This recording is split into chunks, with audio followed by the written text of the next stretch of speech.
The gas-powered Dodge Challenger may be dead, but that doesn't mean they're gone. And oh man, are there a lot to choose from.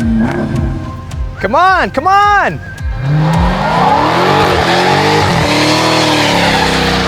Hey everybody, I'm Desola from Edmunds, where we're known as the car testing pros. Now we've teamed up with the experts over at CarMax to help you find the right car for your needs.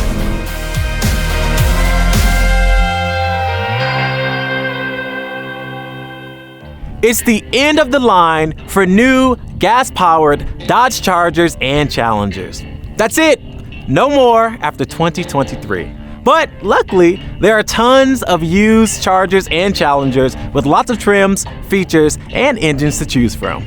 Today, we're focusing on that last one. We're gonna drive and race the three main engine options to compare their performance and, most importantly, value. And we're doing it in the best possible place to test engines, a racetrack. To make our comparison easier, we brought three Challengers to the track. The Charger has the same powertrain choices, so most of what we'll say will apply to both cars. The only big difference is the Charger has 4 doors. And if you want a detailed rundown of all the trims, tech, features, and all the updates that happened in the past 10 years plus, make sure to check out our full article in the description below. So we picked the most up-to-date mainstream engines with the most modern transmission option to represent the choices that most buyers will face. So that means cars made from 2015 and on. So first up, we have the SXT to represent the V6, one of the most popular entry-level trims. For the middle child, the 5.7-liter V8, we've got this Challenger RT. Finally, for the big 6.4-liter V8, we've got this Challenger RT Scat Pack, with an awesome wide body package that kicks the Challenger's grip up a notch. Power numbers for these engines fluctuate a bit depending on the year and other options, but not by much. And you can get a 6-speed manual for both V8s and the Challenger, but the automatic is just more popular. What about the other engines? Yes, other engines were available, but that was way back in the Jurassic before 2011.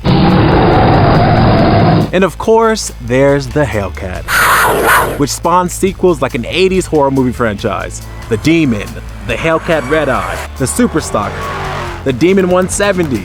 But those big power machines have big prices too, and some are really rare. If you want the Hellcat or any of the follow-ups, and you've got the spare change to buy it, then the rest of this lineup doesn't even matter. Dude, are you done yet? Let's get on track. Taking us out on the track today is Jonathan Elfalan, Edmunds.com Director of Vehicle Testing. Jonathan has been testing cars for nearly 20 years, which is to say that he's burned through more than his fair share of tires for, you know, science and stuff. Okay, you good? Oh, yeah.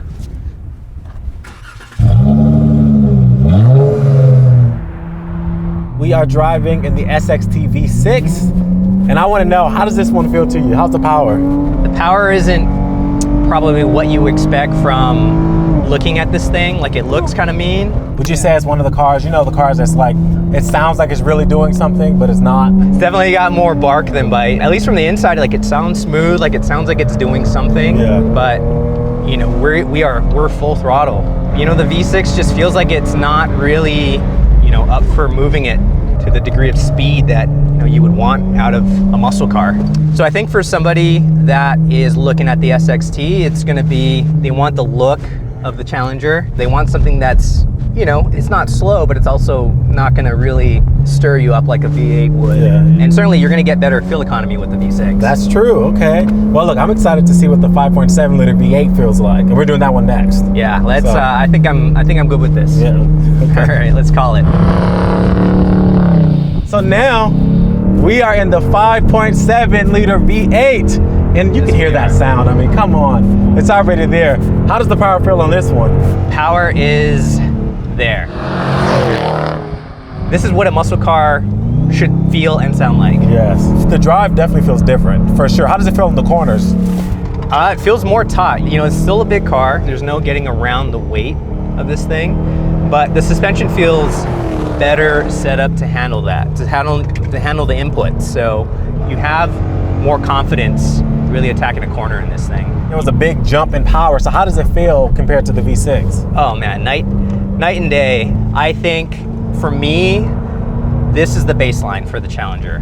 Like, there's no question. Well, this one is for a driver. This is not for the person we were talking about who just wants to look cool. This is for the person that wants to look cool.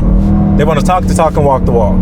Exactly. You're going to have more speed. You're going to have more sound. It's going to sound appropriate to its looks. And frankly, you're just going to have fun. When you have a muscle car, that's kind of the whole point. Right. All right, so we finally made it to the big boy, the Scat Pack. And if you can hear that, I mean, come on. You're digging this one, huh? Might have to say this is the one that I would want. I like at first you're like, the 5.7, okay, this will be the base. Now you're like, oh yeah, I want this one. How's the power? The power is, it's breathtaking. Breathtaking, ooh. Nothing like a nice, naturally aspirated 6.4 liter V8. It does sound nice. Superchargers are nice, but I really like a good big displacement V8. You cannot hide the weight, but it feels like this thing is set up to do this sort of stuff. You can take it to a track day if you want. It's gonna give you some thrills. We got a lot of speed, but we also have brakes. We actually have suspension that can kind of put up with the weight. It's fun, you can get sideways. So how does this one feel compared to the other V8? I mean, this is a whole nother league. That V8 was a great baseline engine. It feels like a like another class. Like you almost can't compare the two. Wow. I love having power in reserve, where you're not like just using everything. You gotta save it. You gotta save it for the fast parts. Like here, like this is a fast straight. I don't feel like I need more power here. Now, do you think that the wide body in this car does a better job with handling and grip? Yeah, absolutely. I think the way that this is set up. We're drifting over here today. The wide body certainly, it's made so that we can accommodate some really wide tires. I think we have 305s in the front. I mean, that's a lot of lateral grip. But we're not done yet. We've got a track and we've got 3 muscle cars. Let's have a drag race. A long, straight stretch of track. It's the natural home of these muscle cars. We've got our 3 cars lined up at the end, and we're gonna see how quickly they make it to the other end. Simple as it gets. Now, obviously, we know which car is gonna win, but the point is that thousands of dollars separate these 3 engine choices, and you should know exactly what you're getting for your money in terms of performance. Numbers are great, but there's nothing like a practical demonstration. So I'm in the V6, Jonathan is in the 6.4, so let's see how all 3 of these do together, and let's see which one is really worth the money. Are all drivers ready? Let's see what happens. 5, 4, 3, 2, 1, go!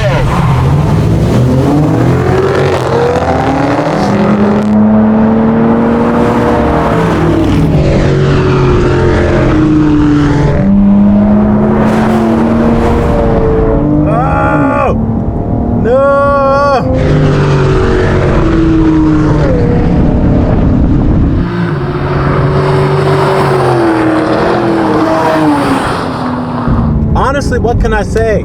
I had no chance. It was fun, but I wasn't meant to win.